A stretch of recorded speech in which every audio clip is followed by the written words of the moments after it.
Trump's America has started to challenge and redefine academic freedom, and our next guest is sounding the alarm. Yale professor Jason Stanley is the author of Erasing History: How Fascists Rewrite the Past to Control the Future. And he joins Michelle Martin now to discuss how new teaching guidelines are stoking a culture of fear and why he's taking drastic measures as a result.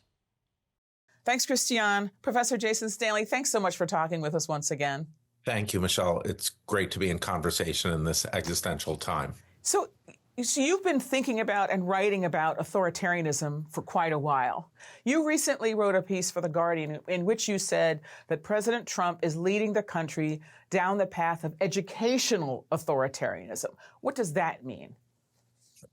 That means that he's creating a culture of fear in universities. They already have done this in states like Florida, creating a culture of fear in K through 12 education. But authoritarianism requires a culture of fear. It requires feeling like the state is always looking over your shoulder, feeling like there are vague rules that you can be punished for, and your fellow citizens have been empowered to report you. That's the first thing it means. The second thing it means is that there's an official state ideology. And if you violate the official state ideology, you get in trouble. What sparked your latest piece for The Guardian was this Dear Colleague letter that the Department of Education issued, the Office of Civil Rights issued on February 14th. It was a letter to American educational institutions, and it essentially reinterpreted federal civil rights law. Let me just read a little bit of it. It said that educational institutions have toxically indoctrinated students with the false premise that the United States is built upon systemic and structural racism and advanced discriminatory policies and practices, and that proponents of these discriminatory practices have attempted to further justify them, particularly during the last 4 years, under the banner of diversity, equity, and inclusion, DEI, smuggling racial stereotypes and explicit race consciousness into everyday training, programming, and discipline. So first of all, your reaction to this, and tell us why you were so concerned about this, that you said that this is what is the sign that is the intention of the administration to move toward this path. Well, the Dear Colleague letter announces that it's the intention of the administration to move towards this path. And in Linda McMahon's final mission statement of the Department of Education, she mentions patriotic education as sort of the goal here of to impose on K through 12 and universities. So the problem here is that the United States is founded and built upon systematic racism and inclusion. It's part of our founding documents that we wanted to take more indigenous land. So slavery, the United States is built on slavery. There's no factual argument about that. So when you begin by saying that universities and K through 12 schools are not allowed to teach facts, then you're already on a very problematic playing field. Again, part of the point of these guidelines is to be vague because it allows wide latitude to target professors and to encourage students to report professors for anything that might suggest that the United States was not always the greatest nation on earth and was essentially free from sin. Is part of the issue here because to take it from the other direction, conservatives would say that progressives or non-conservatives, whatever you want to say, are just mad because they're offering an alternative ideology, that they're replacing one ideology with another. And that, I think their argument is elections have consequences and they get to do that. Like, what do you say to that?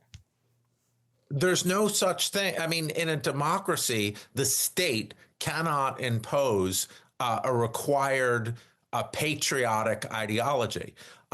Universities are not there in a democracy to stoke egos of the citizens of a country. Just imagine what your cartoon vision of an authoritarian country. It's where the purpose of schools is to tell students to love their country and not question it. In a democracy, universities are there to teach the facts. They're not there to breed patriotism. These documents explicitly tell us the purpose of schools and universities is to create patriotic citizens. That is not the purpose of university. That's nationalist education. That is not democratic education. What they've been doing by banning critical race theory, which is essentially banning Black history, because you're banning the study of institutions that developed under slavery and Jim Crow that have repercussions today. So you're banning that with these vague guidelines. You know, they say we're not banning that, but the guidelines are so vague that you would be foolish to test whether or not it's really banning that. So what's your evidence of that, though? What's your evidence that that is the case? Because I think other people might look at that and say, well, they're vague. That means that there's room for interpretation. So why do you say that the vagueness is itself a problem? Well, a conservative intellectual in a New York Times article where I was also quoted said, you know, terms like DEI are vague, so they allow us wide latitude to target people because they leave it open to interpretation, and that's the point. So we can basically target anything we want by calling it DEI. And that's what Christopher Rufo, one of the main political activists behind this strategy, said. He said early on, we're going to call the federal bureaucracy critical race theory. And then people will want to take it down. This is evocative of the Republican Southern strategy of calling anything they don't like welfare, and then that would create negative attitudes towards it. And now the vagueness does leave room for contestation. But would you like to go in front of a school board? Would you like to go in front of a Title VI office with a lawyer to defend that in the interpretation that it does not, that you're teaching about slavery or Jim Crow or mortgage redlining does not fall under these prohibited guidelines? That's really a distraction from your work. Legal fees are very expensive. Most teachers and professors, if not all teachers and professors, would like to avoid that. American universities have been engines of tremendous wealth, tremendous innovation. There's a reason why people want to come from all over the world to study at these universities, including people like Peter Thiel and Elon Musk,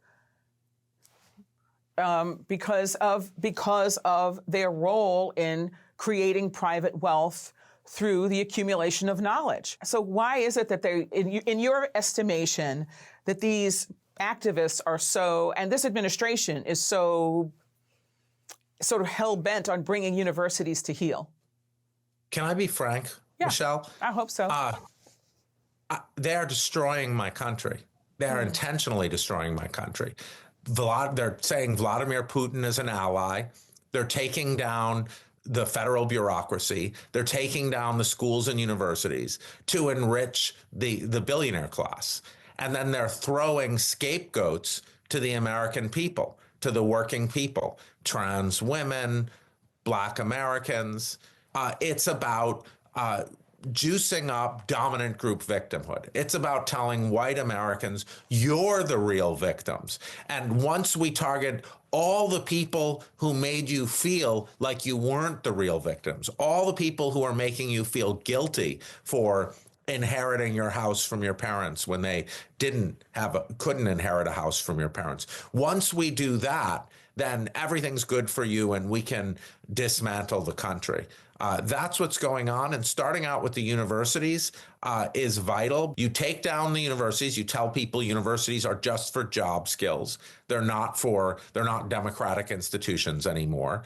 And then, so you encourage people not to go, and you encourage people not to go to universities. You make student loans more difficult, more expensive, privatize them, and then you delegitimize the university. One of the things that you talked about is the fact that Columbia University is the source of particular ire to this administration, and also to, let's say, members of Congress who made a point of making a pilgrimage to the university to to express their outrage at what they consider to be anti-Semitic demonstrations that started in the wake of Israel's war on Gaza. Colombia agreed to a list of Trump demands in order to reinstate some $400 million in federal funding that the administration revoked, as they said, for punishment for Colombia's failure to protect its Jewish students. So let me ask you about this, because the reality of it is there are a lot of Jewish students at Columbia who did feel threatened and demeaned by these demonstrations. So some people are looking at this and they say that this is kind of an outrageous capitulation on Colombia's part, but other people are saying, well, maybe this was just a pragmatic step to try to survive this era. What do you think?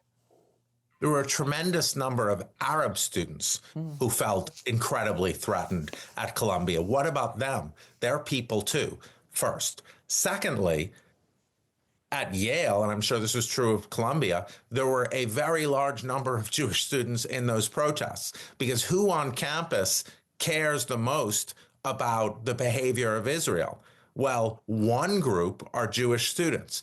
But the way the administration is using the term anti-Semitism is synonymous with leftism, which is ironic because the large majority of Jewish Americans voted for Kamala Harris, comparable to Black Americans. So, but the administration is using the term anti-Semitism as short for leftism. So Jewish Americans like me, who are highly critical of Israel, I don't know what the phrase right to exist means, but, I'm not, I don't want to take down the state of Israel. I'm some kind of Zionist. However, I'm very critical of the behavior of the state of Israel. And there were plenty of students. It was tied for the largest identity group in the protests. So why don't they count as Jewish?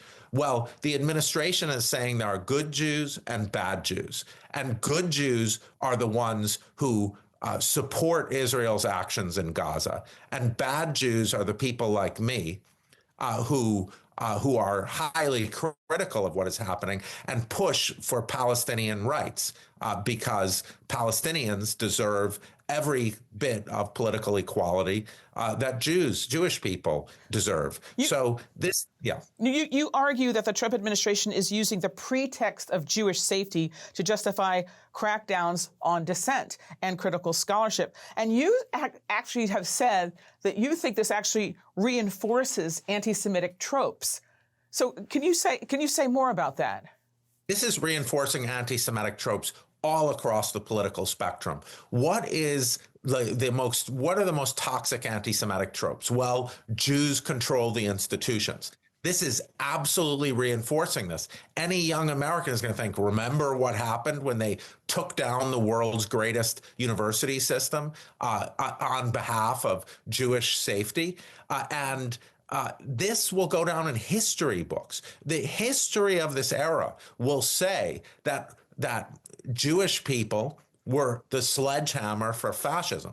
So if we don't speak out, if we American Jews do not speak out against this, this will be a grim chapter in our history as Americans. It's the first time in my life as an American that I have been fearful of our status as equal Americans, not because of the protests on campus, which, as I said, had a lot of Jewish students in them, but because we are suddenly at the center of politics, of U.S. politics. It's never good to be in the crosshairs for us. And we are being used to destroy democracy.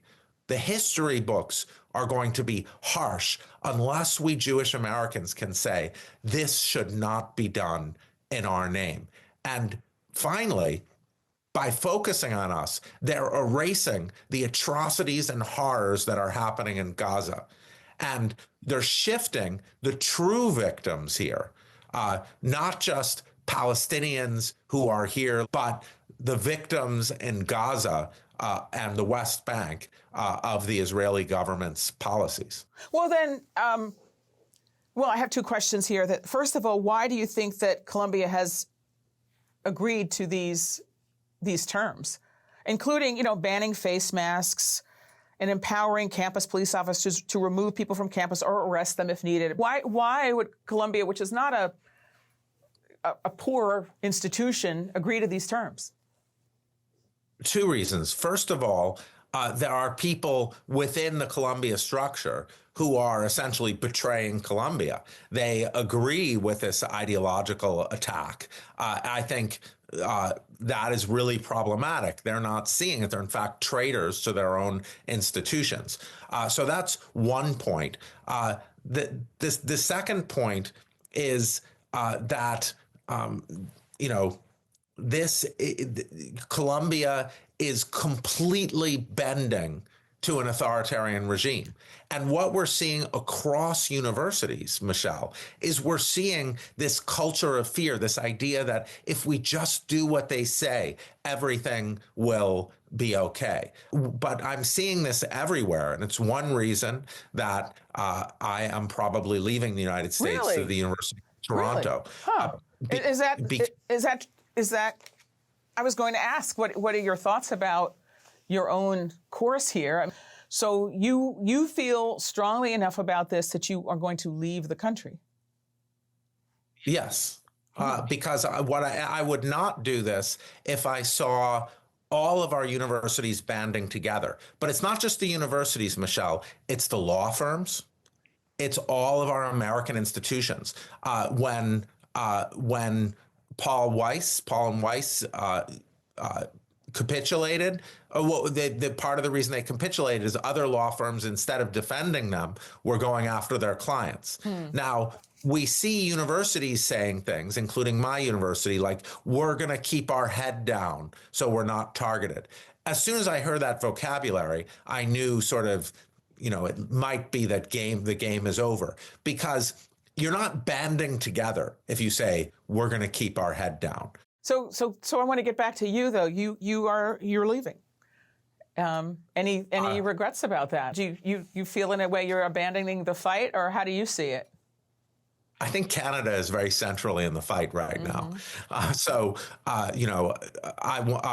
would return to the United States, my home, in a heartbeat. And I hope, and that's why I'm saying I'm probably moving to Canada, because I might return to Yale if they essentially allow me with leave structures. And I'm leaving because the political climate for the universities and the political climate for freedom looks grim in this country. We face a fascist regime.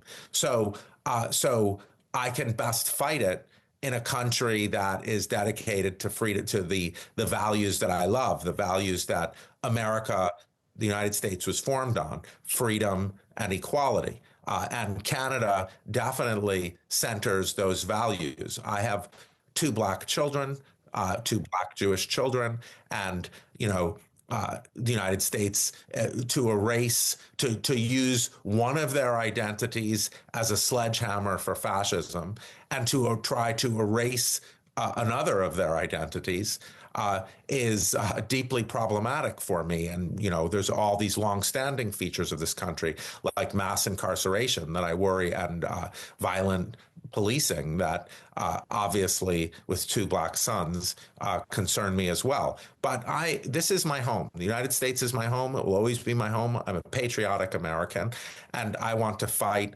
for our country. But I do have two small children. I do have two young children. And I do think that the institutions that I love are being existentially threatened, and they're not defending themselves in a way that gives me any kind of hope that free inquiry will still be possible. Professor Jason Stanley, thank you so much for talking with us. You've certainly given us a lot to think about. Thank you so much, Michelle.